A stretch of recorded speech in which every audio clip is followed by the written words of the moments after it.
감사를 드리는 은혜가 가득해지고 충만해지기를 축복합니다. 지난 주간에는 제가 병원에 가서 검진했던 결과를 보고 갔습니다. 그래서 질병의 음성 판정을 받고 먹던 약도 중단했고 건강을 회복했습니다. 그동안 기도 많이 해주시고 원울해지는데도 기다려주시고 그리고 격려해 주신 우리 성도님들께 감사합니다. 제가 이렇게 좋은 소식을 전해도 목사님 고생했어요. 목사님 축하드려요. 그런 말이 없더라고요. 참 묵묵하기만 하지 그걸 한번 못하니까 한번 더 보세요. 시작. 목사님 축하드립니다. 감사합니다. 이렇게 해야 또 인사를 한번 하시고 가실 것 같아서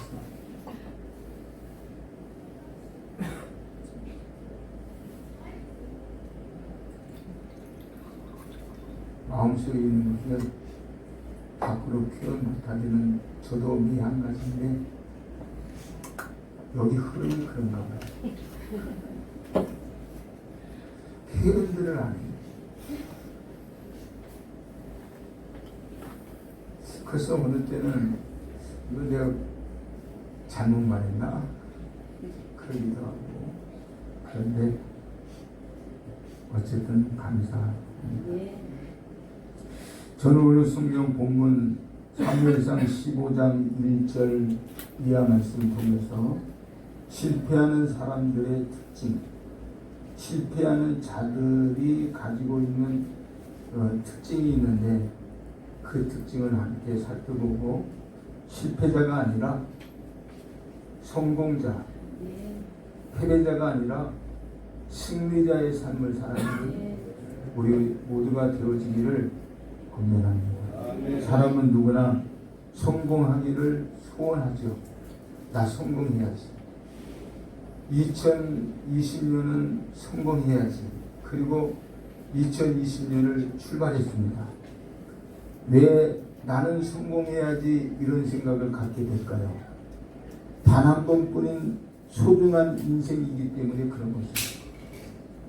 그래서 흔히 말하기를 일생이라고 하는 말을 쓰는데 한 번밖에 없는 생명이기 때문에 성공해야 되고 한 번밖에 없는 생명이기 때문에 승리해야 되고 무엇을 하든지 잘 되어야 되고 그리고 복이 되어야 될 줄로 믿습니다.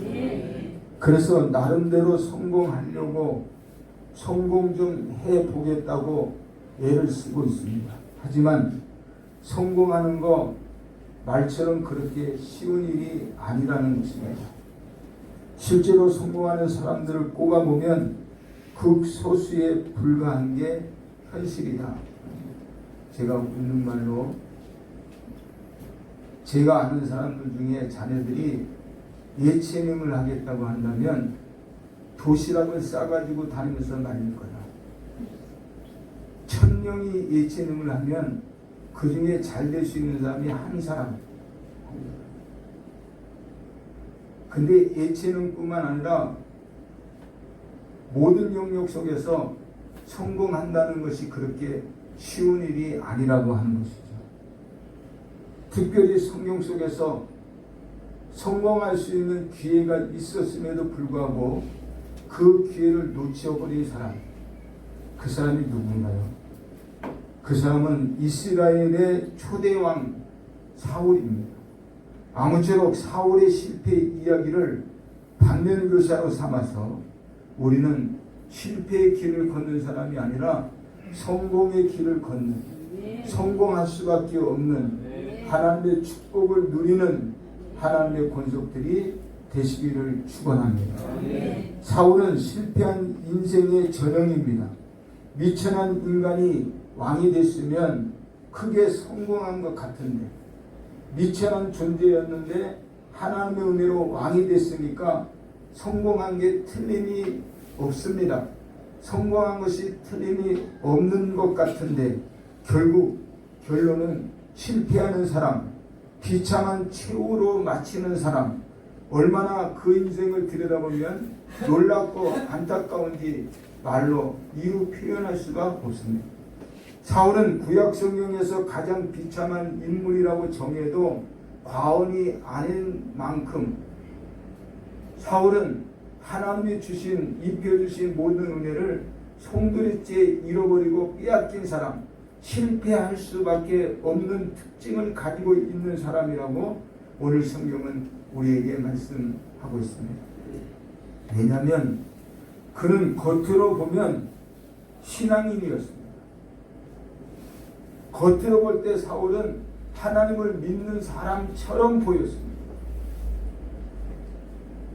하나님께 예물을 잘 드리는 사람처럼 보였습니다. 신앙생활을 제대로 하는 것처럼 보였지만 그 내용을 들여다보면 그는 명목상 신앙인이었습니다. 명목상 신앙인이라고 하는, 하나님을 섬기는 백성이라고 하는 이름만 가지고 있었지 실제로 하나님을 섬기는 그런 신앙은 그의 마음속에서 찾아볼 수 없는 사람 사울이었습니다. 그래서 사울은 실패할 수밖에 없었다 하는 것입니다. 오늘 성경 본문 15장 안에서 볼 때 하나님께서 명령하신 아말렉과의 전쟁은 사람의 시각으로 보면 승리죠. 하나님이 붙여주셨고 하나님이 함께했고 그래서 사울이 승리했으니까 우리들의 시각과 관점에서 보면 이 전쟁은 승리한 전쟁이었습니다.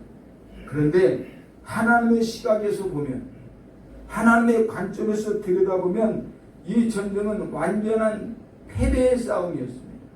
실패한 전쟁이었습니다. 그 책임이 바로 사울에게 있다는 내용으로 사무엘상 15장은 기록을 하고 있습니다.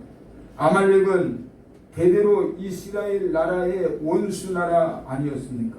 그래서 하나님은 그들을 심판하는 차원에서 사울에게 공격 명령을 내렸고 사울은 그 명령대로 전쟁에 출전을 했고 대승을 거뒀습니다.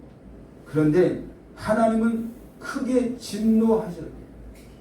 하나님이 명령하셨고 그 명령에 순종하여 전쟁에 나갔고 그래서 그 싸움을 이겼는데 하나님이 보시고 그 전쟁을 들여다보시면서 크게 진노하셨고 결국은 사울을 왕자의 자리에서 폐위를 시켜 버리는 끔찍한 일어나면 안 되는 사건이 일어나 버리고 말았다고 성경은 가르쳐 주고 있습니다.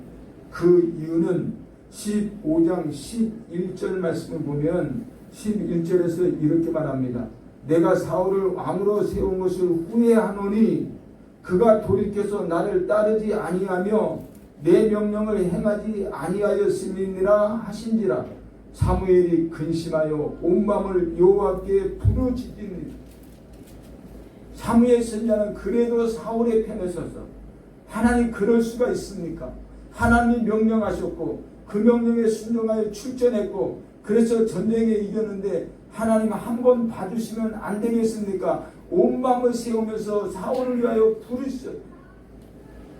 근데 그 앞에 보니까 하나님께서 사울을 왕으로 세운 것을 후회하셨다 이렇게 말씀하고 있습니다. 여기서 후회한다는 이 말씀은 하나님의 판단을 잘못했다는 말씀이 아니에요.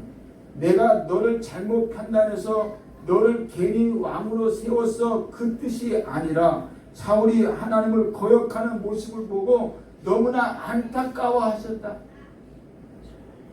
하나님의 은혜로 미천한 사람이 왕으로 즉위됐으면 하나님의 뜻을 온전히 따르는 하나님의 은혜를 풍성하게 받아야 되는 위치에 있음에도 불구하고 그러지 못하는 너를 보니까 정말 내 마음이 너무나 아파. 그래서 나 지금 후회하고 있어. 이렇게 말씀하고 있는 것이죠. 너무나 슬프다는 이야기입니다. 그래서 결국 사울은 폐위되었고 9일 블레셋과의 전쟁에서 비참한 죽음, 비참한 최후를 맞이하게 되는 모습을 우리는 봅니다. 그러면 이처럼 사울이 실패할 수밖에 없었던 구체적인 이유는 뭘까? 실패한 사람의 구체적인 이유를 내가 이해하고 있어야, 내가 깨달아야, 내가 알고 있어야 나는 실패하지 않고 나는 성공할 수 있지 않을까? 나는 패배하지 않고 나는 승리할 수 있지 않을까 해서 오늘 실패한 자들의 특징을 살펴보려고 하는데, 첫 번째는 실패하는 사람들은 하나님의 말씀을 경청하지 않는다 하는 겁니다. 실패하는 사람들이 가지고 있는 특징은 하나님의 말씀을 경청하지 않아요. 하나님이 이렇게 해야 돼. 하나님이 너희가 나를 섬기려면 이렇게 섬겨야 돼. 마음을 쏟아부어 정성을 다해 뜻을 다해 내 목숨을 바쳐서 하나님을 사랑해야 돼 라고 말씀하는데, 그 하나님의 말씀을 듣지를 않는다는 거예요. 여러분, 신앙생활의 기본은 말씀을 듣는 데 있습니다. 옆 사람하고 한번 인사하죠. 집사님, 말씀 좀 꼭 들으세요.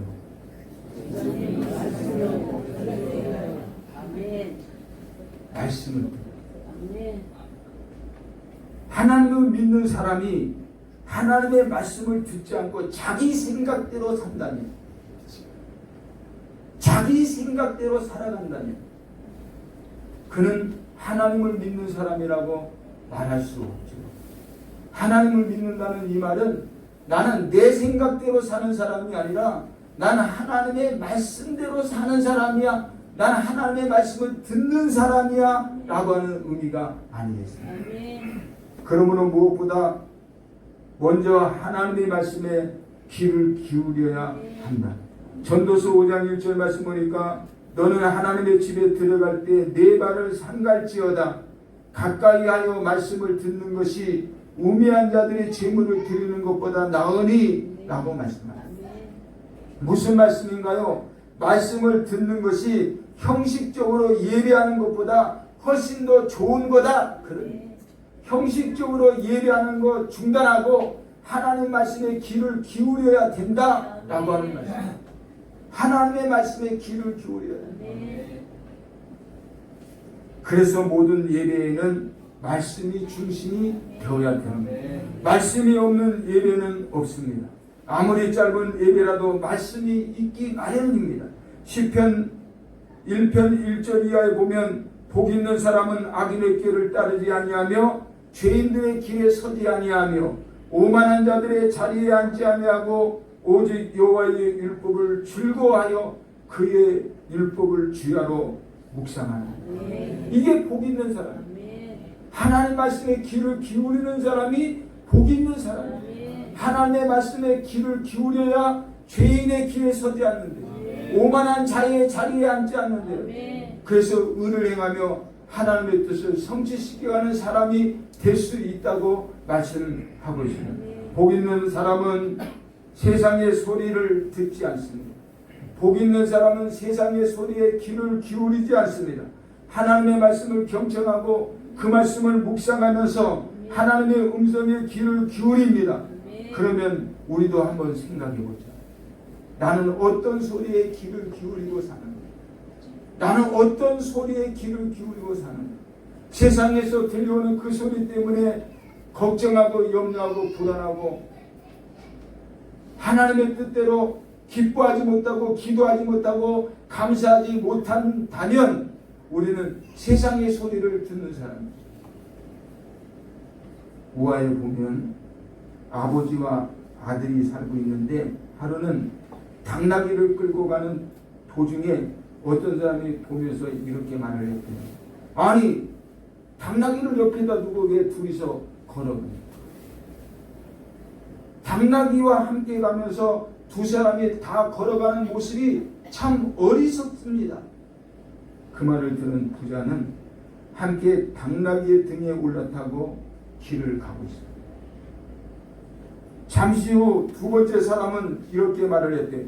덩치도 크지 않은 당나귀 위에 두 사람이 올라타는 것은 아무리 짐승이라도 너무나 잔인한 행위입니다. 그래서 이번에는 아들이 내리고 아버지만 타고. 잠시 후에 또 다른 사람을 만났는데 아버지를 나무랍니다. 참 너무하십니다. 어린 아들은 걸리고 아버지 혼자 타고 갑니까? 그 말도 맞는 것 같아서 아버지가 내리고 그 다음에 아들을 올려 태워요. 조금 있다 또 다른 사람을 만나는데 이번엔 아들을 나무랍니다. 아무리 그래도 그렇지 어떻게 아버지는 걷고 어린 것이 버젓이 나귀를 타고 가냐. 부녀가 막심하다는 이야기죠. 생각해보니까 그 말이 맞는 것 같아요. 결국 부자는 아버지와 아들은 그 당나귀를 짊어지고 터덜터덜 걸어갔다는 이야기가 있어요. 무슨 말입니까? 세상의 소리에 귀를 기울이기 시작하면 인생이 갈짓자 인생이 됩니다. 갈짓자 인생. 갈짓자 인생을 걸어가면 목표를 상실하게 되고 목표를 잃어버리는 인생이 되면 성공할 수 없다. 승리할 수 없다는 것이죠. 그러니 길이요 진리요 생명이 되시는 예수님의 말씀에 귀를 기울여야 승자가 될 수 있고 성공할 수 있다는 거예요. 시대가 변해도 환경이 달라져도 변하지 않는 절대 진리 하나님의 말씀에 귀를 기울이는 저와 여러분이 되기를 주님의 이름으로 축복합니다. 저는 요즘 히브리서 4장 12절을 말씀을 늘 마음에 묵상하고 있습니다. 하나님의 말씀은 살았고 운동력이 있어 좌우의 날선 어떤 것보다 예리하여 혼과 영과 및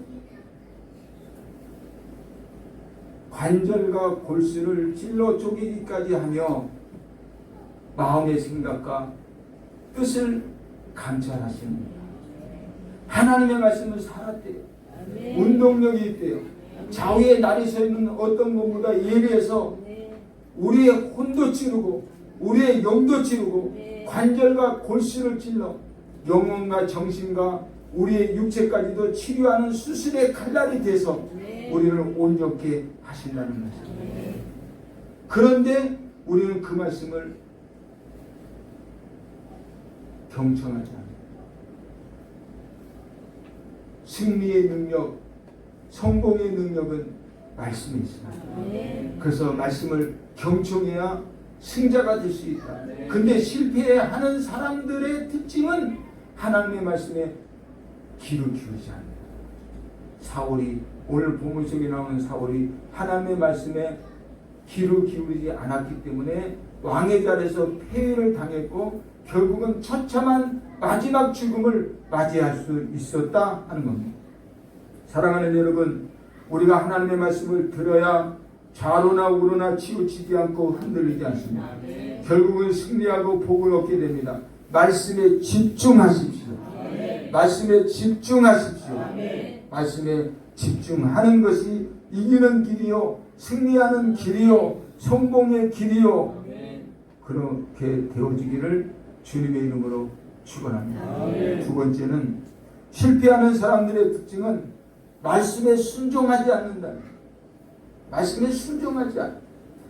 성도된 백성들이 하나님의 말씀을 안 듣는 것과 잘못 듣는 건 문제죠. 하나님의 말씀을 경청하지 않고 하나님의 말씀을 듣지 않고 잘못 듣는 건 문제죠. 근데 말씀을 듣고도 행하지 않는 것이 더 큰 문제죠. 말씀을 들었는데 순종하지 않는 게 더 큰 문제예요. 우리가 하나님께 예배할 때 기본적으로 내가 하나님 앞에 어떻게 나가야 되는지 알잖아요. 성경이 뭐라고 말씀했는지 알잖아요. 근데 그렇게 순종하지 않는 게 더 큰 문제가 되는 것이죠. 하나님은 사울에게 아말렉 족속을 진멸하라 명하시면서 구체적인 명령을 내리셨습니다. 남녀, 소아, 젖먹이는 아이, 우양, 낙타, 나귀 등을 모두 죽여 우상 숭배하는 아말렉 사람들과 우상 숭배에 사용되는 모든 물건을 없애버리라는 겁니다. 우상 숭배에 관해서 우상 숭배와 관해서 연결되는 것은 사람이든 짐승이든 어떤 집기든 물건이든, 그래서 하나님만 섬기는 역사를 만들어내라는 것이 하나님의 명령입니다. 그런데 오늘 성경 8절로 9절 말씀 보면 이렇게 말했어요. 아말렉 사람의 왕 아각을 사로잡고 칼날로 그의 모든 백성을 진멸하였으니 사울과 백성이 아각과 그의 양과 소의 가장 좋은 것 또는 기름진 것과 어린 양과 모든 좋은 것을 남기고 진멸하기를 즐겨 아니하고 가치 없고 하찮은 것을 진멸합니다. 사울의 관점, 사울의 시각, 사울의 판단력으로 봤을 때 이것은 좋은 거야, 이것은 아까워, 그냥 없애버리기는 너무나 손해나는 것 같아. 그것은 진멸하기를 좋아하지 않아. 그냥 내버려 두고 가치 없고 볼품없고 그리고 있어서 별 유익이 되지 않는 그런 것들만 진멸했다라고 성경이 가르쳐 말씀하고 있습니다. 이 말은 사울이 하나님의 말씀을 취사 선택했다 그럽니다. 내 마음에 드는 말씀은 지키고 내 마음에 들지 않는 것은 안 지키고 그랬다는 거예요. 내가 생각할 때 내가 이걸 하나님 앞에 드려야 돼. 내가 하나님 앞에 헌금을 드려야 되는데 헌금을 드리면 1,000원이 아까워. 못 드려.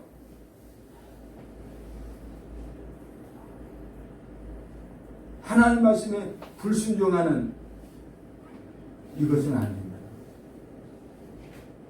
하나님 말씀에 순종하라는 거예요.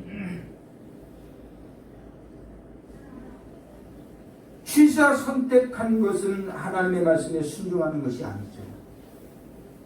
부분적인 순종인가요?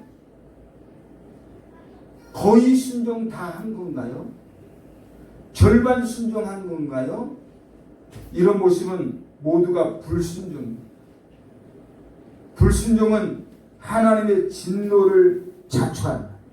불순종은 하나님의 진노를 자초한다. 하나님의 진노를 자초하는 사람이 어떻게 승자가 될 수 있고 성공하는 사람이 될 수 있겠습니까? 우리가 여기서 유의해야 될 것이 있습니다. 순종을 하되 온전하게 순종하라. 옆 사람하고 한번 인사합니다. 순종하되 온전하게 해야 됩니다. 왜냐하면 그렇게 해야 하나님의 역사가 나타납니다. 그렇게 해야 하나님의 은혜를 받을 수 있으니까, 그렇게 해야 하나님이 여호와 이레가 되어 주시니까 우리가 온전하게 순종해야 됩니다. 아브라함이요, 하나님께로부터 엄청난 무서운 명령을 받았잖아요. 네가 사랑하는 독자 이삭을 제물로 바치라. 한번 생각해 보세요. 나 같으면 할 수 있어요. 1,000원짜리 한 장이 아까운데 아들 이삭 독자를 어떻게 제물로?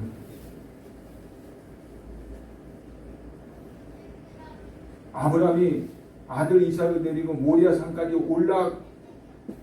올라갔습니다. 순종하는 흉내는 냈습니다. 모리아 산에서 아들을 안 바쳤다면 모리아 산에 올라온 것이 무슨 효용이 있었겠습니까? 칼을 끄집어 들어서 아들의 심장을 빗으로 내리치려고 하는 그 마지막 순간에 아브라함아, 네가 하려고 하는 행위를 중단해라. 그리고 예비해 놓으신, 준비해 놓으신 양으로 하나님께 예비하게 했다. 순종은 온전하게 하는 거다.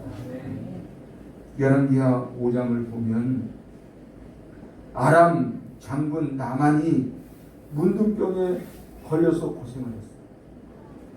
엘리사 선지자를 통해서 고침받은 기적이 기록되어 있습니다. 나만 장군이 먼 길을 찾아왔는데 엘리사가 나아보지도 않고 종에게 시켜서 요단강 물에 7번 씻으라 그래. 여기 별 4개 달고 있는 대장이 너무나 기분이 나쁜 거예요.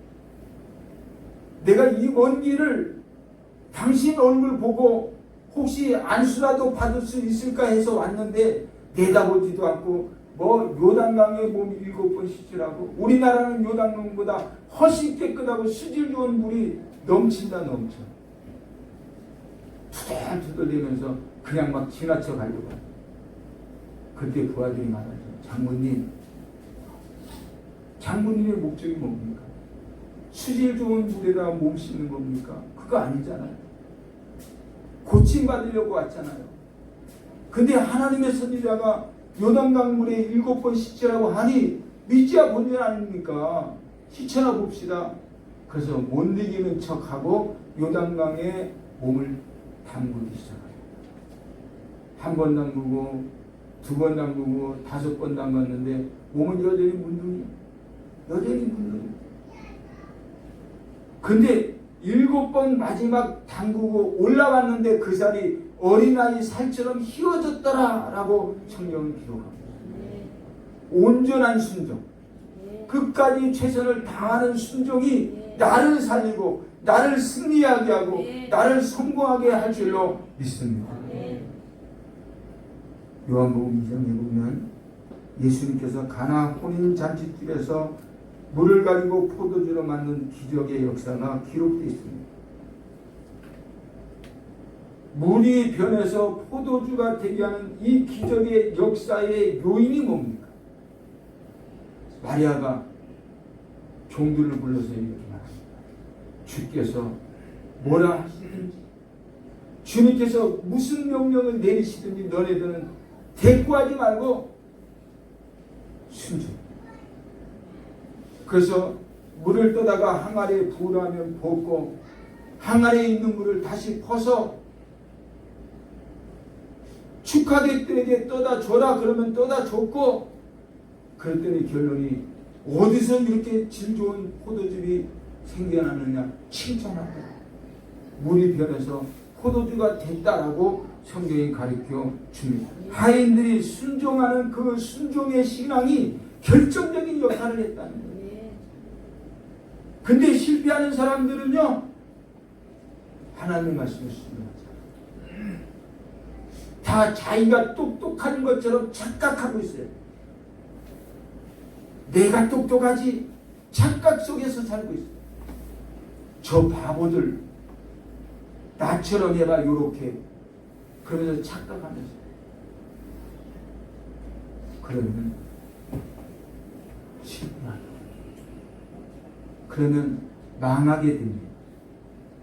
모든 사람들이 성공하려고 얼마나 많은 애를 쓰고 있습니까? 그럼에도 불구하고 성공하는 사람은 극소수의 인원밖에 되지 않아요.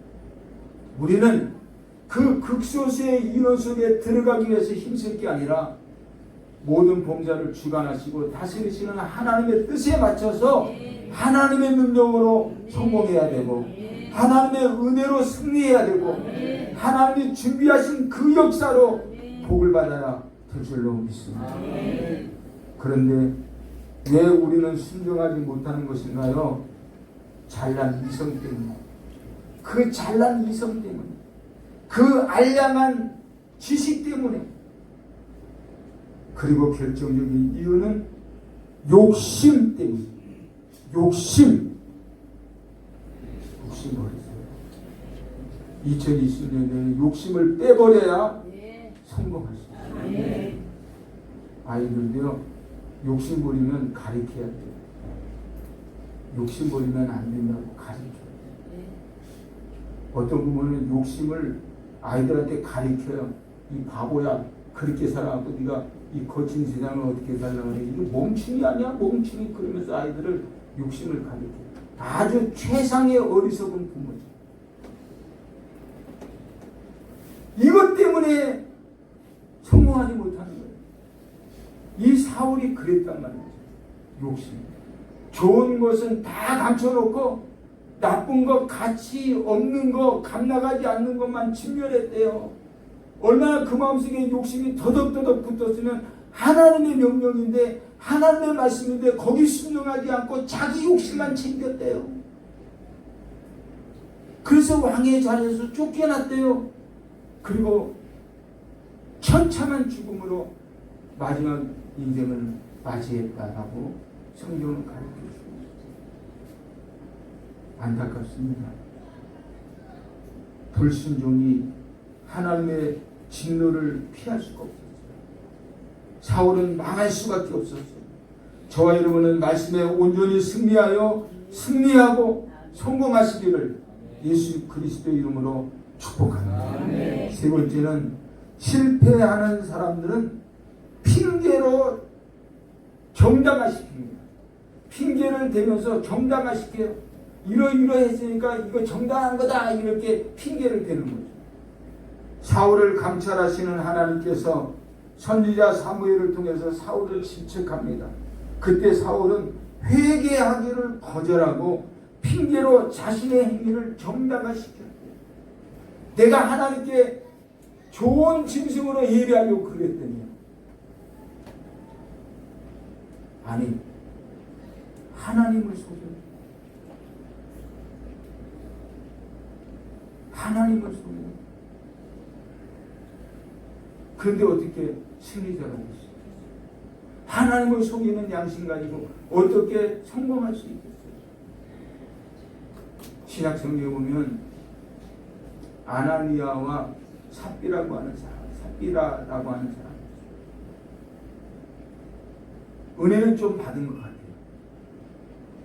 은혜는 조금 받았는데 옆에 있는 사람들이 막 나도 헌금 드리고 너도 헌금 드리고 막 드리니까 자기도 모르게 내 땅도 드리겠습니다. 그리고 선뜻 동요돼서 헌금을 약속했네요. 그리고 시간이 가면서 이거 아닌데 내가 잘못 결정한 것 같은데 그래서 헌금을 속이기 시작합니다. 약속한 것을 지키지 않고 속이기 시작합니다. 근데 베드로가 그것을 알아. 하나님의 성령이 알게 하시다. 너 왜 거짓말하냐? 하나님의 것을 왜 하나님 것으로 드리지 않냐니까.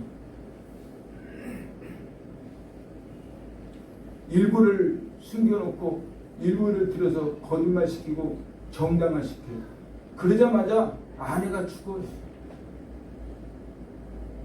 장사 지내고 오는데 또 남편이 거짓말을 시켜요. 그러니까 사도 베드로가 하나님을 너 거짓말해?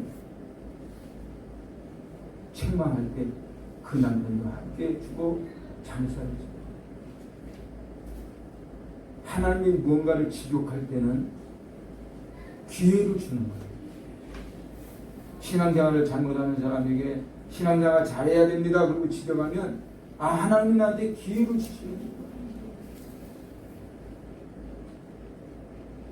내가 건강이 좀 약해질 때 하나님이 건강을 나에게 책망하시면 하나님이 뭔가 나한테 기회를 주시려고 하십니다.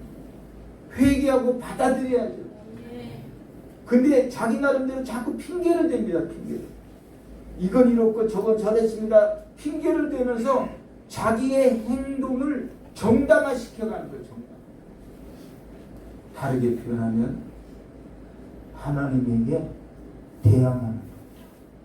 하나님이 맞습니까? 내가 맞지? 하나님에게 대항하는 거예요. 사무엘상 15장 20절 21절에 보면 이렇게 말해요. 나는 실로 여호와의 목소리를 청정하여 여호와께서 보내신 길로 가서 아말렉 왕 아각을 끌어왔고 아말렉 사람들을 진멸하였으나 다만 백성이 그 마땅히 멸할 것 중에서 가장 좋은 곳으로 길갈에서 당신의 하나님 여호와께 제사하려고 양과 소를 끌어왔나이다. 여기서도 보면 당신의 하나님 여호와께 제사하려고. 내 하나님은 없어요. 내 하나님. 당신의 하나님 앞에 이렇게 제사하려고 했는데 왜 나가지고 자꾸 그럽니까? 하나님을 숨깁니다. 핑계를 자꾸 대요. 나는 어려워서 그랬다는 둥, 나는 뭐 힘들어서 그랬다는 둥, 나는 아이들이 많아서 그랬다는, 자꾸 핑계를 대요. 하나님이 지적하시면 기회로 잡고 순종해서 복받는 저와 여러분이 되어지기를 바랍니다. 사울은 좋은 말은 다 골라서 하는 핑계의 명수야. 핑계의 명수. 좋은 말은 다 갖다 붙여. 핑계의 명수. 그게 바로 죄인들이 가지고 있는 특성이죠. 죄인들의 특성이에요. 아담 이후 모든 인간이 그래요. 아담과 여자가 선악과를 따먹은 후에 하나님께서 왜 그랬냐, 왜 따먹었냐 지적하니까 아담은 하나님이 주신 여자 때문에 그랬다니. 하나님이 주신 여자. 하나님이 저 여자 안 주셨으면 괜찮았다는. 왜 하나님 여성을 나한테 주셔갖고 나로 죄짓게 합니까? 그래서 여자한테 자기의 죄를 전가시켰어요. 하나님이 그 여성을 책망하자. 저 뱀 때문에 그랬다는 거예요. 뱀 때문에. 자기의 잘못을 자꾸 전가시키면서 책임을 회피하는 거, 그 하나님이 기뻐하지 않는다. 기뻐하지. 인생의 손패는 어디에다 내냐? 내 탓이냐, 내 탓이냐, 여기다. 내 탓입니다. 그래. 내 탓. 마누라 때문에 그랬습니다. 그거 아니고, 남편 때문에 그랬습니다. 그거 아니고, 하나님 제가 잘못했습니다. 내가 잘못했습니다. 나를 용서해 주세요. 그래야 성공하고 승리할 수 있다는 겁니다. 스스로 책임지는 태도만으로 승리할 수 있습니다. 늘 원망하고 불평하거나 남의 탓을 하고 환경 탓만하면 결국 승리자가 될 수가 없다는 말입니다. 덴마크의 동화작가 안데르센이라는 사람이 있죠. 어린들이 동화 많이 보죠. 안데르센. 그는 어린 시절 가난했는데 얼마만큼 가난했냐? 지질이 가난해. 이런 말 하잖아요. 우리 옛날에 이불이 찢어질 만큼 가난했다. 그 말씀 뜻 아니죠? 이불이 찢어질 만큼 아주 지질이도 가난해. 초등학교도 제대로 못 나올 정도로 가난해. 게다가 아버지는 알코올 중독자. 맨날 술 먹고 집안에 집기 부수고 큰소리 치고 싸움나. 그러나 그는 현실을 인정하고 최선을 다하면서 미래를 꿈꿨어. 그래, 내 현실은 이럴 수밖에 없어. 그러나 나는 최선을 다할 거야. 장래 나는 크게 될 거야. 미래를 꿈꿨어. 결국 그의 인생을 승리한 후에 안데르센은 이렇게 회고합니다. 아버지는 좋은 분이었습니다. 아버지는 좋은 분. 저에게는 가난한 것도 축복이었습니다. 가난했기 때문에 성냥팔이 소녀를 쓸 수 있었습니다.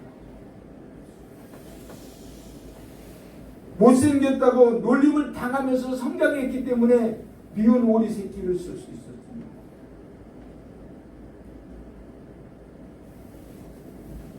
사랑하는 여러분,